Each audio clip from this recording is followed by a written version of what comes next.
In a world where pain and loneliness often go unseen, animals remind us of something powerful, that love, loyalty, and courage can come from the most unexpected places.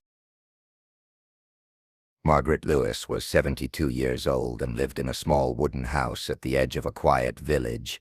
Her days followed a simple rhythm, rising with the sun, brewing a pot of tea, and tending to the small patch of garden that grew behind her house. In the afternoons, she sat on her porch, wrapped in a shawl, humming tunes her mother used to sing. Her husband had passed away more than a decade ago, and her children had long since moved to the city, too busy to visit often. She never complained. She told herself they had their own lives.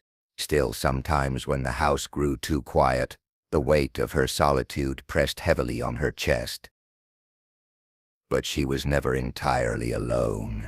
A gray tabby cat named Oliver was always by her side. Oliver wasn't just a pet. He was her shadow, her constant companion. From the garden to the porch, from her knitting chair to her bedside, he followed her faithfully. When she planted flowers, he batted gently at the petals. When she rocked in her chair, he curled at her feet, purring like a tiny engine. Neighbors would smile and tease. "That cat is your shadow, Margaret." She would shake her head and answer softly, "No, he's my guardian," because deep down she believed it. Oliver seemed to sense her moods, curling close when she cried, nuzzling her hand when she sighed, listening with wide eyes when she whispered stories into the silence. For years it was the two of them, an old woman and her cat, bound together by quiet devotion. One bitter winter night, the bond between them was put to the test. Margaret had fallen asleep in her armchair by the fire, a blanket tucked around her frail shoulders. Oliver lay sprawled on the rug, his chest rising and falling in calm rhythm. The room glowed with warm, flickering light as snow tapped softly against the windows. It was the picture of peace, but peace is fragile. A single spark leapt from the fireplace, catching the edge of an old curtain. At first it smoldered unnoticed. Then, in moments, flames licked upward, feeding hungrily on fabric.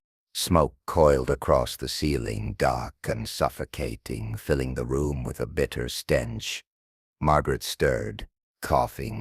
Her eyes fluttered open, but the smoke stung them shut again. She tried to rise, but her legs buckled under her frailty. She stumbled forward and collapsed to the floor, gasping desperately for air that wasn't there. Her chest heaved, her lungs burned, and her arms fell limp at her sides. The world around her spun in choking darkness. Oliver's world shattered in an instant. He circled her body, meowing sharply, pawing at her shoulder, but she did not respond. The smoke thickened, curling like a dark wave around them both. Oliver's instincts screamed at him to flee, but his heart anchored him to her side. Finally, with a desperate cry, he bolted for the small gap in the door, his paws sinking into the snow outside. The freezing night air cut his lungs, but he didn't stop. He ran from house to house, claws scraping at doors, his voice rising in frantic yowls. He leapt onto porches, scratched at shutters, cried until his throat felt raw. The quiet village awoke to his cries.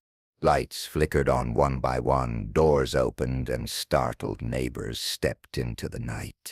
They followed the sound of terror and urgency back to Margaret's house, just as smoke began to billow from the roof.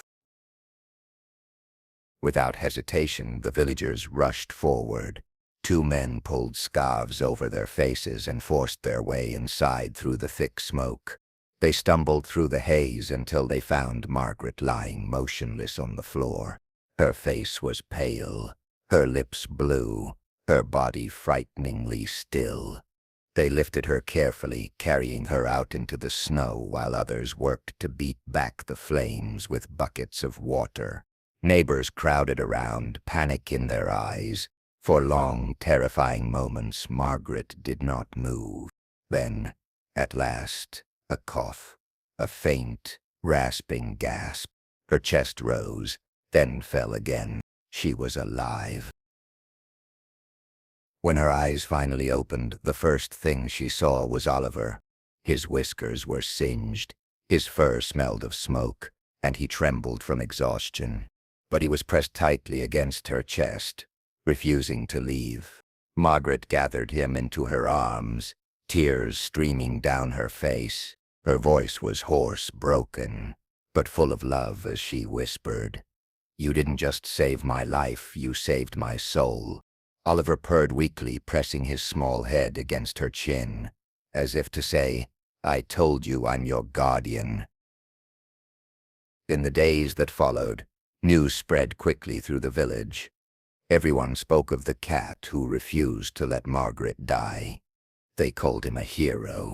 Children sketched pictures of a brave gray tabby with shining eyes and strong claws. The local paper printed a short piece about the guardian of the village. Neighbors came by with warm meals and blankets, checking on Margaret, making sure her home was safe. But no gift meant more to her than Oliver curled at her side, steady and loyal as ever. Life slowly returned to normal, though it was never quite the same. Each time Margaret looked at Oliver, she saw not just her companion, but her savior. When she sat by the fire again, this time with sturdy new curtains, Oliver always perched nearby, his green eyes watchful as if still guarding her from danger.